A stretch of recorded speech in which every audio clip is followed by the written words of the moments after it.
mbega umusozi ndananiwe wallahi. Narababwiye ngo ngiye kujya mbatembereza, mbatemosho, mbatembereza ibyaro, mbatembereze umujyi, ibishanga, imisozi. Uyu munsi ndananiwe. Iyi misozi mwayibonye? Iyi misozi mwayibonye? Abanyakigali mujya mwirirwa muvuga ngo ntabwo tujya tuva mu mujyi wa Kigali ngo tujye gutembera mu byaro. Murabona ahangandi, murabona iriya yose atari imisozi? Oya nimurebe, murabona atari imisozi? Ibira murabona atari ibishanga? Cyase igishanga? Uriya si umusozi?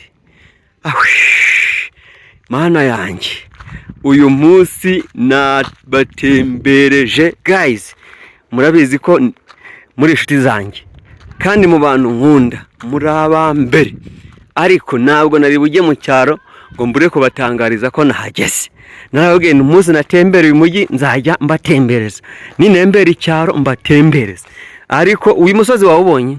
Do aho hatuye abantu, ariko ni ahantu hasa nk'amanegeka, umuntu azamuka icyuya kikakurenga. Urebye ukuntu meze, oya ntabwo nashyiraho kamera kugira ngo mutaseka abantu. Icyuya kivanze n'ivumbi, mbese man ni danger wallahi. Dore uwo musozi. Nageze njya gutereta umukobwa wo mu cyaro, urumva, tukajya tuvugana na muzi, urumva, mbo magarara ahantu, ndamubwira nti duhahurire, urumva, ariko asa nk'umuntu umwihisha ku kantu k'agakingo.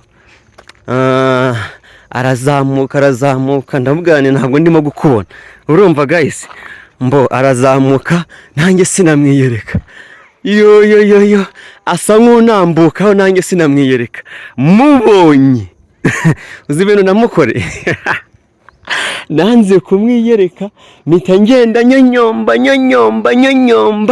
ndavuga ngo ndebye isura, ndebye ibirenge imyata afite, ndebye ibiganza, noneho ukuntu umusatsi yagiye awusokoza, wallahi ntago nigeze mwiyereka. Naravuze ni dore surprise mbonye. Noneho urugendo nayo nakoze se mashe, ye ari wowe. Urugendo nayo nakoze kugira ngo ngeyo. Naravuze ni nubwo tutabonanye namwiyeretse, nari kuri urugendo sha, wallahi ntago nzabyongera. Man, reka mubwire, nujya uvugana n'umukobwa ari ubwa mbere, nubwo ndi kubwira abahungu utamuzi, utari wamumenya, ukajya kuvuga ngo urahura nawe, urumva, jya ubanza umenye ati uyu muntu apana kwa kundi kavana ndi Nyabugogo batemagaza hano ku ipoto cyangwa se hano binjira, mbese akaza akureba nawe umureba. Bandi biriya bintu n'ubu Babylon. Jya ubanza wiherera ahantu, nushaka wikinge ku ipoto, umubwire ni man ngiye nambaye umutuku kandi wambaye umuhondo, ubwiye ni panaro n'itisi kandi ari ikoboyi, mubwiye ni umweru kandi ari umutuku, urumva, kugira ngo natambuka ubanze umenye ni ese uyu muntu ni muntu ki, ni muntu ki. Siko hari umuntu man ushobora kubona isura ye ubwayo byonyine, imyaka uhura nayo. Njye ndi kubikubwira byambayeho man, ntabwo ari ukubabeshya cyangwa ari ukubaremera wallahi, urumva, njye byambayeho bro. Hari ukuntu kera nyine abajama twajyaga tugenda mu byaro, ugasanga twagiye gutereta, urumva, twatse akanimero umuntu ni wamaye rinye se wamaye pass, urumva.